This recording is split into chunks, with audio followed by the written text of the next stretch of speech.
토끼와 자라. 옛날 옛적 깊고 푸른 바닷속 용궁에 용광님이 살고 있었어요. 그런데 어느 날 용광님이 심한 병에 걸리고 말았어요. 용궁의 신하들은 몹시 걱정하며 여러 가지 약을 구해왔지만 아무 소용이 없었어요. 그러자 용궁의 지혜로운 점쟁이가 말했어요. 용광님의 병을 낫게 하려면 토끼의 간이 필요하다고 자해했어요. 용광님은 깜짝 놀랐어요. 토끼는 육지에서 사는 동물인데 바닷속에 사는 신하들이 어떻게 잡아올 수 있을지 막막했어요. 그러자 용궁의 신하들 중에서 자라가 조용히 앞으로 나섰어요. 자라는 물속에서는 누구보다 빠르고 육지에서도 기어다닐 수 있었어요. 자라는 자신이 육지로 가서 토끼를 데려오겠다고 했어요. 용광님은 자라를 믿고 맡겼어요. 자라는 깊고 넓은 바다를 힘차게 헤엄쳐 육지로 떠났어요. 한참을 가서 숲에 도착한 자라는 사방을 두리번거리며 토끼를 찾았어요. 그러다 깡충깡충 뛰어다니는 토끼를 발견했어요. 토끼는 새하얀 털을 가지고 있었고 눈은 초롱초롱 빛나고 있었어요. 자라는 조심스럽게 다가가 토끼를 바라보았어요. 토끼는 처음 보는 자라가 신기했어요. 그러자 자라는 반갑게 인사하며 바닷속에서 왔다고 소개했어요. 그러면서 바닷속에는 반짝반짝 빛나는 진주와 아름다운 물고기들이 가득하고 커다란 용광님이 사시는 멋진 궁전이 있다고 이야기했어요. 그러고는 용광님께서 토끼처럼 똑똑하고 용감한 동물을 만나고 싶어 하신다고 했어요. 토끼는 바닷속 이야기를 듣고 점점 궁금해졌어요. 반짝이는 진주, 아름다운 궁전, 멋진 바닷속 풍경을 떠올리며 한 번쯤 가보고 싶다는 생각이 들었어요. 그래서 자라의 등에 올라탔어요. 자라는 신이 나서 토끼를 태우고 다시 바닷속으로 향했어요. 깊고 푸른 바닷속으로 점점 들어갈수록 토끼는 점점 두려워졌어요. 바닷속에서는 숨을 쉴 수 있을까 걱정도 되었어요. 그러던 중 마침내 용궁에 도착했어요. 토끼는 눈앞에 펼쳐진 화려한 용궁을 보고 감탄했어요. 정말로 자라가 말한 대로 신비롭고 아름다운 곳이었어요. 하지만 기쁨도 잠시 커다란 용광님이 나타나시더니 무서운 목소리로 말씀하셨어요. 토끼의 간이 용광님의 병을 낫게 할 수 있으니 어서 내놓으라고 했어요. 토끼는 깜짝 놀랐어요. 자라가 자신을 속였다는 걸 깨달았지만 당황하지 않고 침착하게 생각했어요. 그러고는 잔뜩 겁을 먹은 표정을 지으며 용광님께 간절한 목소리로 말했어요. 사실 자기는 간을 몸에 넣고 다니지 않는다며 육지에 두고 왔다고 했어요. 간을 가져오려면 다시 육지로 가야 한다고 했어요.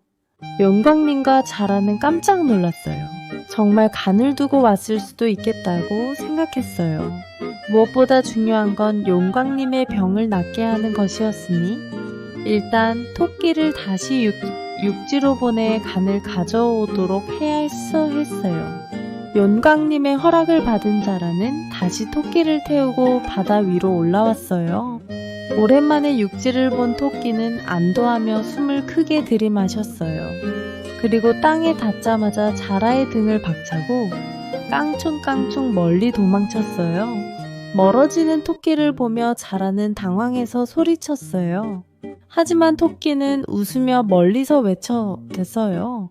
간을 따로 보관하는 동물이 어디 있겠냐고. 자기는 처음부터 자라를 속였다고 했어요. 그러면서 다시는 바닷속에 내려가지 않을 거라고 했어요. 자라는 자신이 속았다는 걸 깨달았지만 이미 늦었어요. 결국 자라는 용궁으로 돌아가 빈손으로 용광님께 사실을 전할 수밖에 없었어요.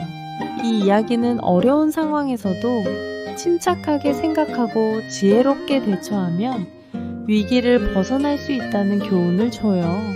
또한 누군가 달콤한 말로 유혹하더라도 쉽게 따라가서는 안 된다는 점도 알려줘요. 우리도 토끼처럼 지혜롭게 생각하는 습관을 들이면 어떤 어려움도 잘 헤쳐나갈 수 있을 거예요. 콩쥐 팥쥐. 옛날 어느 마을에 콩쥐라는 착하고 예쁜 소녀가 살았어요. 콩쥐는 어릴 때 어머니를 여의고 아버지와 단둘이 살았어요. 아버지는 어린 콩쥐가 외롭지 않도록 새어머니를 맞이하셨고, 새어머니는 자기 딸 팥쥐를 데리고 왔지요. 처음에는 콩쥐도 가족이 생긴 것이 기뻤지만 새어머니와 팥쥐는 점점 콩쥐를 괴롭히기 시작했어요. 새어머니는 집안일을 모두 콩쥐에게 시켰어요. 팥쥐는 예쁜 옷을 입고 방에서 놀기만 했지만 콩쥐는 새벽부터 밤늦게까지 쉴 틈도 없이 일해야 했어요. 하루는 새어머니가 콩쥐에게 밑이 빠진 항아리를 주며 물을 가득 채우라고 시켰어요. 콩쥐는 몇 번이나 우물에서 물을 길어 넣었지만 물은 계속 새어나왔어요. 아무리 해도 물이 차지 않자 콩쥐는 속상한 마음에 울먹였어요. 그때 작은 두꺼비 한 마리가 깡충깡충 뛰어오더니 항아리 구멍을 몸으로 막아주었어요. 덕분에 콩쥐는 무사히 물을 채울 수 있었지요. 하지만 새어머니는 또 다른 일을 시켰어요. 이번에는 넓은 논에 벼를 심으라고 했어요. 혼자서 감당하기 어려운 일이었지만 착한 콩쥐는 포기하지 않고 열심히 일했어요. 그런데 어디선가 참새들이 날라와 부리로 벼를 심기 시작했어요. 참새들의 도움 덕분에 벼 심는 일을 금세 마칠 수 있었지요. 그러자 새어머니는 또 콩쥐를 괴롭히기 위해 쌀과 보리를 한데 섞어 놓고 모두 골라 놓으라고 했어요. 하지만 작은 손으로 그 많은 곡식을 언제 다 고를 수 있을까요? 콩쥐는 속상해하며 한숨을 쉬었어요. 그때 작은 생쥐들이 나타나 빠르게 쌀과 보리를 나누어 주었어요. 콩쥐는 도움을 받아 무사히 일을 마칠 수 있었어요. 어느 날 마을에서 큰 잔치가 열린다는 소식이 들려왔어요. 새어머니는 팥쥐에게만 고운 옷을 입혀 잔치에 데려가고 콩쥐에게는 무거운 집안일을 모두 맡기고 떠났어요. 콩쥐는 서러워하며 울었지요.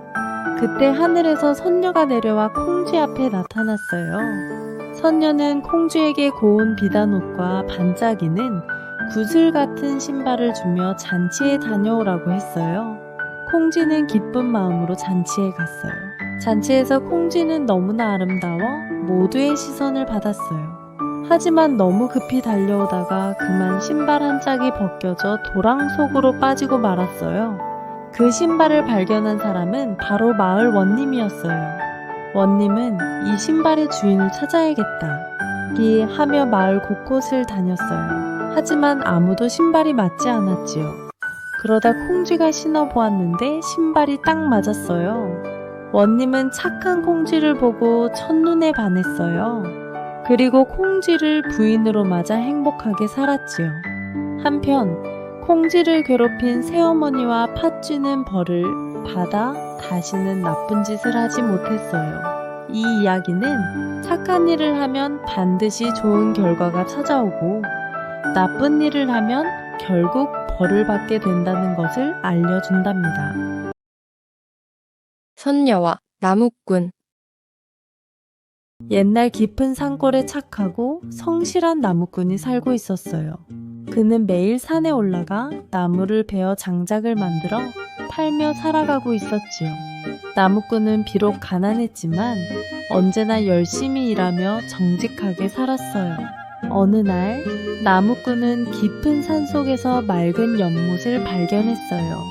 연못은 푸른 나무와 아름다운 꽃들로 둘러싸여 있었고 물은 수정처럼 맑았어요. 나무꾼이 조용히 연못을 바라보고 있는데 갑자기 하늘에서 빛나는 선녀들이 내려왔어요. 선녀들은 하늘에서 내려와 연못계의 날개옷을 벗어두고 맑은 물속으로 들어가 목욕을 했어요.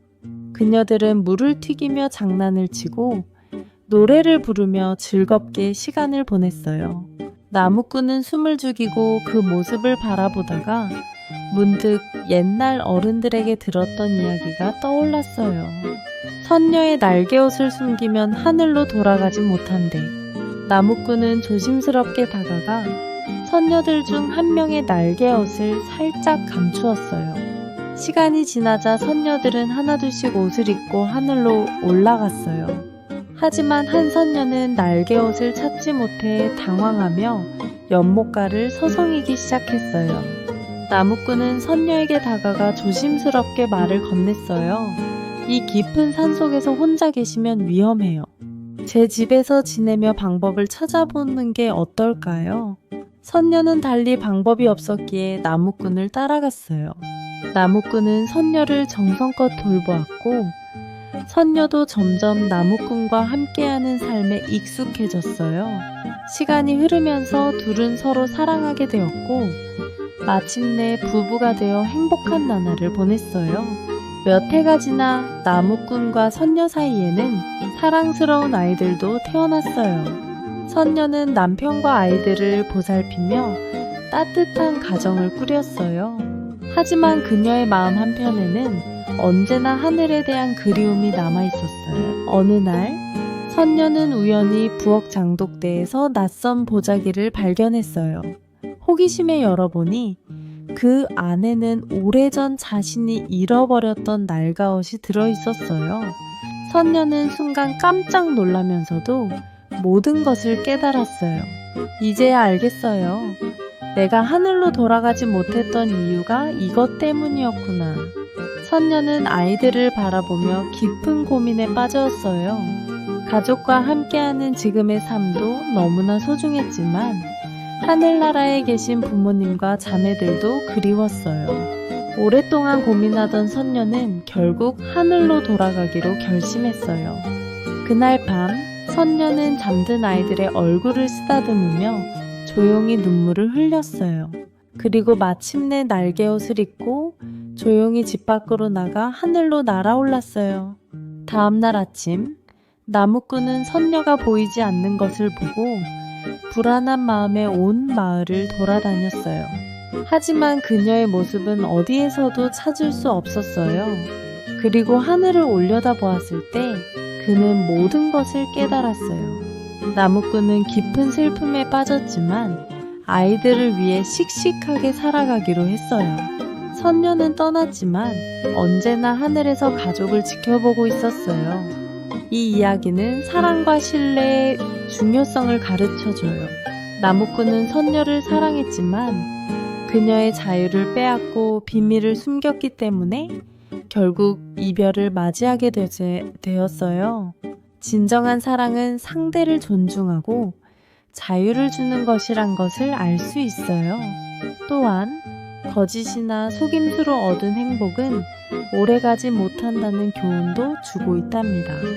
그래서 우리는 언제나 정직하고 배려하는 마음으로 사람들을 대해야 해요.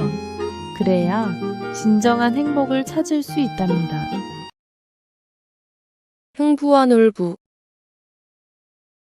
옛날 옛적에 흥부와 놀부라는 두 형제가 살았어요.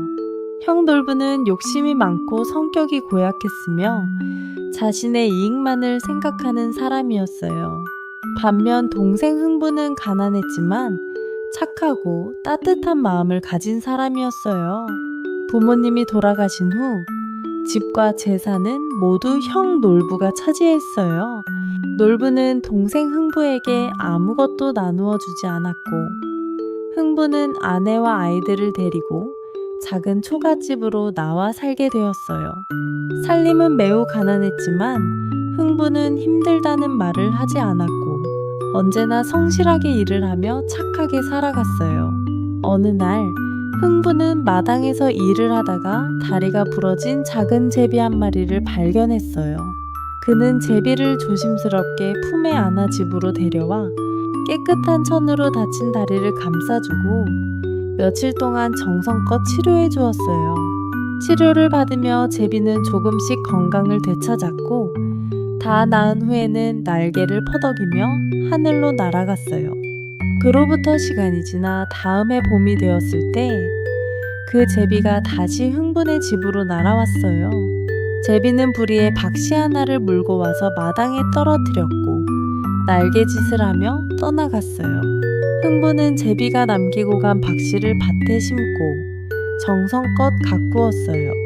박은 빠르게 자라 커다랗게 열렸어요. 흥부와 아내는 너무 커진 박을 도끼로 쪼개어 보기로 했어요. 그런데 놀랍게도 박을 가르자 그 속에서 금은 보화가 가득 쏟아졌어요. 다른 박 속에서는 아름다운 옷과 그릇, 음식이 나왔고 또 다른 박에서는 집을 고쳐줄 수 있는 장인들이 나타나기도 했어요. 이렇게 흥분의 가족은 가난에서 벗어나 갑자기 큰 부자가 되었어요. 이 소식은 곧 형 놀부에게도 전해졌어요. 놀부는 흥부가 박씨를 얻어 부자가 되었다는 이야기를 듣고 자신도 같은 방법으로 재산을 얻고 싶어졌어요. 그는 제비를 억지로 잡아 다리를 일부러 부러뜨린 뒤 흉내를 내듯 치료를 하고 날려보냈어요. 다음 해 봄, 제비는 놀부의 집에 박씨를 떨어뜨렸고 놀부는 그 씨앗을 심었어요. 박은 빠르게 자라서 놀부는 커다란 박이 열린 것을 보고 매우 기뻐했어요.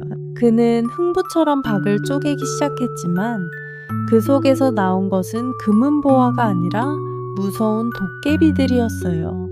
도깨비들은 방망이와 몽둥이를 들고 나타나 집안을 엉망으로 만들었고 놀부가 아껴두었던 물건들과 돈을 모두 가져가 버렸어요. 놀부는 큰 벌을 받고서야 자신의 욕심과 잘못을 깨닫게 되었어요. 그는 흥부에게 찾아가 용서를 구했고 흥부는 형의 잘못을 따뜻하게 받아들이며 용서해 주었어요. 그 뒤로 두 형제는 서로 도우며 사이좋게 지냈어요. 이 이야기는 우리에게 중요한 교훈을 전해줘요. 남을 도우며 정직하게 살아가는 착한 마음은 결국 좋은 결과를 가져다주고 욕심을 부리거나 거짓된 행동은 벌을 받게 된다는 것이에요. 항상 바르게 살아가며 다른 생명과 사람들을 소중히 여기는 마음이 가장 중요하다는 것 잊지 말아요. 해와 달이 된 오누이. 옛날 아주 먼 옛날에 높은 산이 둘러싸인 깊은 산골 마을에 착하고 사이좋은 오누이가 살고 있었어요. 오누이는 어머니와 함께 작은 초가집에서 조용히 살아가고 있었지요. 형편은 넉넉하지 않았지만 어머니는 언제나 자식들을 사랑으로 보살펴 주셨고 오누이도 서로를 아끼며 부지런히 집안일을 도우며 지냈어요. 어머니는 매일 새벽이면 장에 가셔서 일을 하시고 저녁이 되어서야 돌아오시곤 하셨어요. 집을 나서기 전 어머니는 항상 오누이에게 조심하라고 당부하셨어요. 낯선 사람에게 절대로 문을 열어주지 마라. 아무리 낮이라도 꼭 문단속을 잘해야 한다. 오누이는 어머니 말씀을 항상 기억하며 약속을 지켰지요. 어느 날도 어머니는 여느 때처럼 새벽에 장에 가셨어요. 오누이는 아침부터 집안일을 하고 형제끼리 조용히 놀면서 어머니를 기다렸지요. 하지만 그날따라 어머니가 돌아오시지 않고 해가 산 너머로 지고 어둠이 내리기 시작했어요. 그때 밖에서 누군가 문을 두드리며 말했어요. 얘들아, 엄마다. 문 좀 열어다오. 하지만 오누이는 문을 열지 않았어요. 익숙한 어머니 목소리가 아니었기 때문이에요. 이상하게 여긴 오누이는 창문 틈으로 밖을 몰래 내다보았어요. 그런데 놀랍게도 문 앞에는 사람이 아닌 커다랗고 무서운 호랑이가 날카로운 이빨을 드러내고 있었어요. 호랑이는 사람 목소리를 흉내내어 문을 열게 하려 했던 것이었어요. 오누이는 겁이 났지만 침착하게 생각했어요.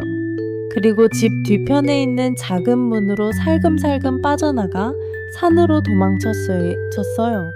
깊은 숲속을 달리고 또 달렸지만 호랑이는 빠른 발로 그들을 뒤쫓아왔어요. 오누이는 더 이상 도망칠 곳이 없자 하늘을 향해 두 손을 모아 간절히 기도드렸어요. 하늘이시여, 저희를 제발 살려주세요. 도와주세요. 그 순간 하늘에서 커다란 황금빛 동아줄이 천천히 내려왔어요. 오누이는 그 줄을 꽉 붙잡고 힘을 다해 하늘로 올라가기 시작했어요. 그 모습을 본 호랑이는 분해서 으르렁거리며 말했어요. 나도 올라가야지. 그리고 하늘을 향해 기도하자. 호랑이 앞에도 동아줄이 내려왔어요. 그러나 그것은 튼튼한 줄이 아닌 썩고 약한 동아줄이었어요. 호랑이는 줄을 붙잡고 올라가다가 중간쯤에서 그만 줄이 뚝 끊어지고 말았어요. 결국 호랑이는 땅으로 떨어져 다시는 사람들에게 해를 끼치지 못하게 되었지요. 하늘로 무사히 올라간 오누이는 따뜻한 햇살과 고요한 달빛을 머금은 하늘나라에서 살게 되었어요. 하느님은 오누이의 착한 마음을 칭찬하시며 오빠에게는 따뜻하게 세상을 밝히는 해가 되게 하시고 여동생에게는 조용히 밤을 비추는 달이 되게 하셨어요. 그래서 지금도 낮에는 해가 하늘에 떠서 세상을 환하게 비추고 밤이 되면 달이 조용히 떠올라 세상을 부드럽게 감싸주는 것이에요. 이 이야기는 항상 어른의 말씀을 잘 따르고 위험한 상황에서는 침착하게 행동해야 한다는 것을 알려줘요. 또한 착한 마음과 서로를 아끼는 마음은 결국 좋은 결과를 가져다 준다는 것 잊지 말아요. 심청전. 아주 먼 옛날 조선시대 어느 마을에 심학규라는 이름의 장님이 살고 있었어요. 심학규는 눈이 보이지 않았지만 마음씨가 고운 사람이었고 아내와 함께 조용히 살아가고 있었어요. 하지만 안타깝게도 아내는 딸을 낳고 세상을 떠나고 말았어요. 그렇게 세상을 떠난 아내가 남긴 소중한 딸의 이름은 심청이었어요. 심청이는 태어날 때부터 어머니 없이 자랐고 눈이 보이지 않는 아버지를 도우며 아주 어릴 때부터 집안일을 하게 되었어요. 그녀는 새순물도 길어오고 밥도 짓고 아버지의 손발이 되어 하루하루를 성실하게 살았어요. 마을 사람들 모두가 심청이의 착한 마음과 효심에 감동했어요. 심청이는 어려서부터 아버지가 다시 눈을 뜨게 해드릴 수 있다면 무엇이든 할 수 있다는 마음을 품고 살았어요. 그러던 어느 날 절에서 불공을 드리면 눈을 뜰 수 있다는 소문을 들었어요. 절에서는 부처님께 쌀 300석을 시주하면 큰 복을 받아 눈을 뜰 수 있다고 말했어요. 심청이는 아버지를 위해 그 쌀 300석을 어떻게든 마련하고 싶었지만 너무나도 큰 양이라 현실적으로는 불가능했어요. 하지만 심청이는 포기하지 않았어요. 하루는 마을 근처를 지나다가 뱃사람들이 나누는 이야기를 우연히 듣게 되었어요. 그들은 인당수라는 깊은 바다의 제물로 처녀를 바치면 부처님께 시주할 쌀 300석을 절에 보낸다는 이야기를 나누고 있었어요. 그 이야기를 들은 심청이는 큰 결심을 하게 되었어요. 자신의 목숨을 희생해서 아버지를 도와드리기로 한 것이었어요. 심청이는 몰래 절을 찾아가 인당수의 제물로 들어가겠다고 스스로 나섰어요. 뱃사람들은 처음에는 놀라며 말렸지만 심청이의 굳은 결심을 보고 결국 받아들이게 되었어요. 그렇게 심청이는 배에 올라 인당수로 향했고 부처님께 아버지가 눈을 뜨게 해달라고 빌며 깊은 물속으로 몸을 던졌어요. 그러나 심청이는 죽지 않았어요. 물속 깊은 곳에서 용광님이 심청이를 구해주었어요. 용광님은 심청이의 효심에 감동해서 다시 세상으로 보내주기로 했어요. 용광님은 심청이를 큰 연꽃 속에 담아 육지 위로 떠오르게 했고 그 연꽃은 어느 왕궁 앞의 연못에 떠올랐어요. 왕궁 앞이 연못을 지나던 왕은 그 연꽃이 너무나도 신기하고 아름다워 궁으로 가져오게 했어요. 연꽃이 피자 그 안에서 아름다운 처녀가 나왔고 왕은 그 모습을 보고 감탄했어요. 왕은 심청이를 왕비로 삼았고 궁궐에서는 큰 잔치가 열렸어요. 심청이는 왕비가 된 후에도 늘 아버지를 걱정했어요. 그래서 나라 안의 모든 눈먼 사람들을 초대하는 맹인 잔치를 열었어요. 그리고 그 잔치에서 드디어 아버지 심학규를 다시 만나게 되었어요. 두 사람은 눈물로 서로를 껴안았고 그 순간 놀랍게도 아버지의 눈이 환하게 떠졌어요. 심청기와 아버지는 다시 함께 살게 되었고 해였고 궁궐에서도 모든 신하들과 백성들이 그 이야기에 깊이 감동했어요. 이 이야기는 부모님을 향한 깊은 사랑과 효심의 소중함을 전해주는 이야기예요. 심청이처럼 마음을 다해 부모님을 위하고 정성껏 행동하면 그 진심은 반드시 좋은 결과로 돌아온다는 것을 잊지 말아요. 혹부리 영감. 옛날 아주 먼 옛날 조용한 시골 마을에 얼굴에 커다란 혹이 난 할아버지가 살고 있었어요. 사람들은 그를 혹부리 영감이라고 불렀지만 그 할아버지는 마음이 착하고 늘 웃는 얼굴로 사람들을 대하며 하루하루를 성실하게 살아가고 있었어요.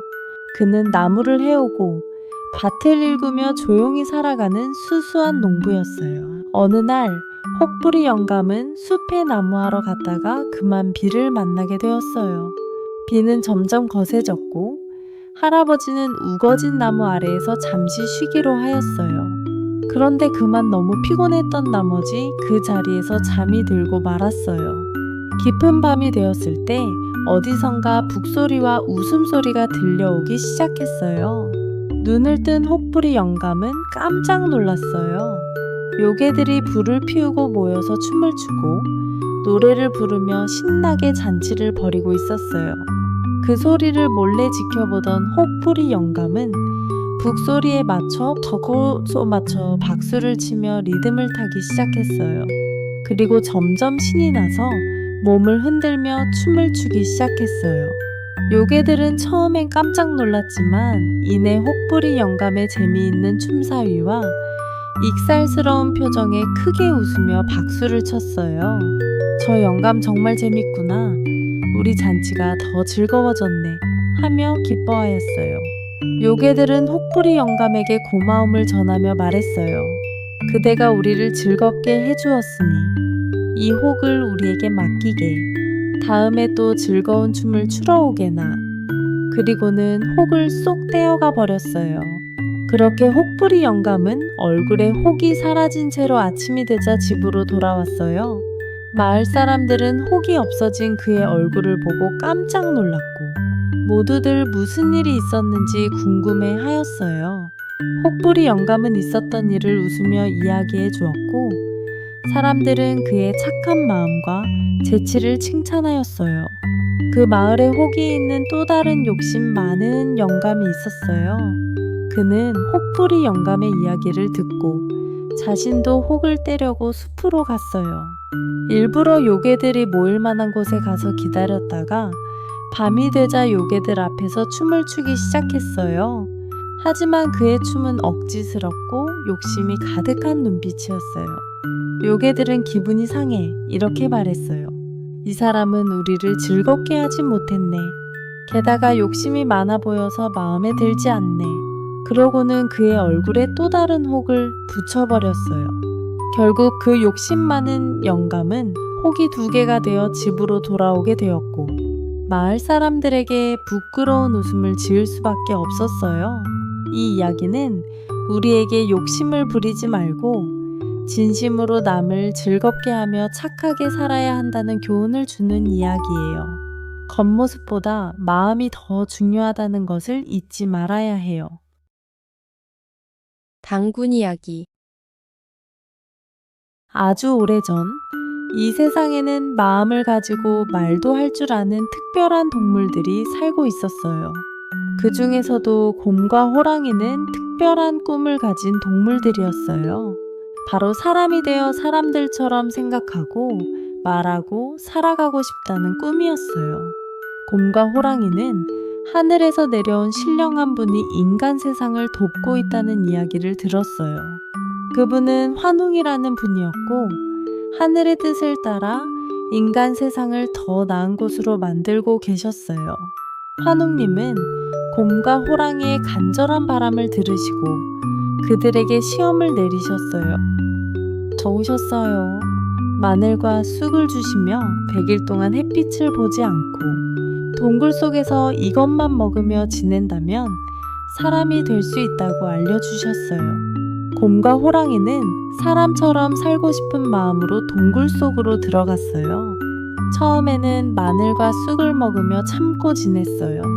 하지만 시간이 흐를수록 동굴은 어둡고 춥고 먹는 것도 힘들어졌어요. 호랑이는 점점 참기 어려워졌어요. 답답하고 힘든 생활에 지쳐 결국 동굴을 나가고 말았어요. 사람이 되는 꿈보다 당장의 고통을 견디는 것이 더 어려웠던 거예요. 하지만 곰은 끝까지 참고 버텼어요.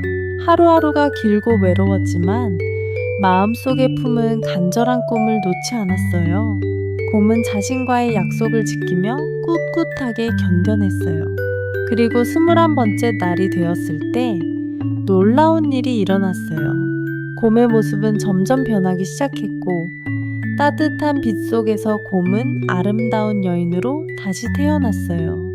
사람이 된 곰은 하늘을 향해 감사의 마음을 전했어요. 그리고 오랫동안 기도하며 하늘의 소원을 빌었어요. 하늘의 뜻을 이을 수 있는 아이를 낳고 싶다고 정성스럽게 기도드렸어요. 그 기도는 하늘에 닿았고 곰에서 사람이 된 여인은 곧 아들을 낳았어요. 그 아이는 바로 단군왕검이에요. 단군왕검은 어머니처럼 인내심이 깊고 따뜻하며 똑똑한 사람이 되었어요. 자라서는 스스로 나라를 세우고 사람들을 다스리며 좋은 세상을 만들어갔어요. 그 나라의 이름은 고조선이었고 우리 민족의 첫 나라이기도 했어요. 이 이야기는 포기하지 않고 끝까지 참고 견디는 마음이 얼마나 소중한지를 알려줘요. 같은 조건에서 시작했지만 인내한 곰만이 결국 사람이 될 수 있었어요. 우리도 무언가를 이루고 싶을 때 어려움이 찾아올 수 있어요. 그럴 때마다 곰처럼 참고 기다리며 꿋꿋하게 나아가야 해요. 그러면 언젠가는 꿈이 이루어지는 날이 꼭 찾아올 거예요. 참을성과 끈기 그리고 착한 마음을 가진 사람은 언제나 좋은 길로 나아갈 수 있다는 것을 잊지 말아요. 오늘 이야기 잘 들었나요? 이제 꿈나라에 갈 시간이에요. 다음에 또 만나요.